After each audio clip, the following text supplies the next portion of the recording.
Hello, in this video I'm gonna show you how to check your HP Omen Transcend 14 specs. So if you want to check the specifications, the easiest way in my opinion is right-clicking on the taskbar and going to Task Manager. Then go to the Performance tab, which is right here, and at first let's check the CPU. And the CPU in my case is Intel Core Ultra 7 155H. The Ultra 7 is just a new naming for i7, so this is like the newest generation of the i7 with the new name.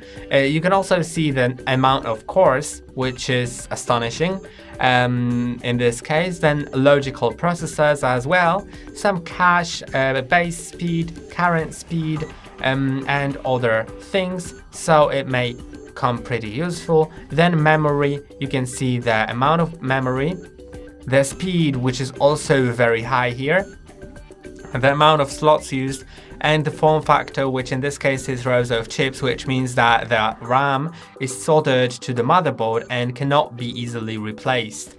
Now let's get to the disk, and it says the capacity, of course. Don't worry if it's a bit smaller than the advertised one, because it is pretty normal.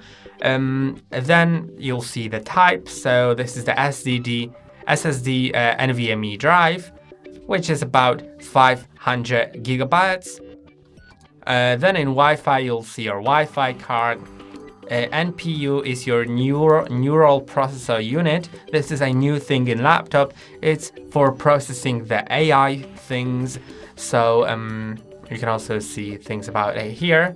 The GPU 0 and GPU 1.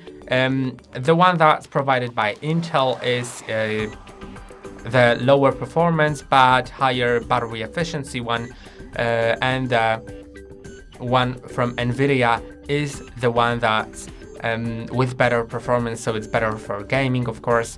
And you can see data about it here, as well as the name of it. And if you want some more detailed data, then you may find them if you go to search for system information, and here you may find some data as well, like for example the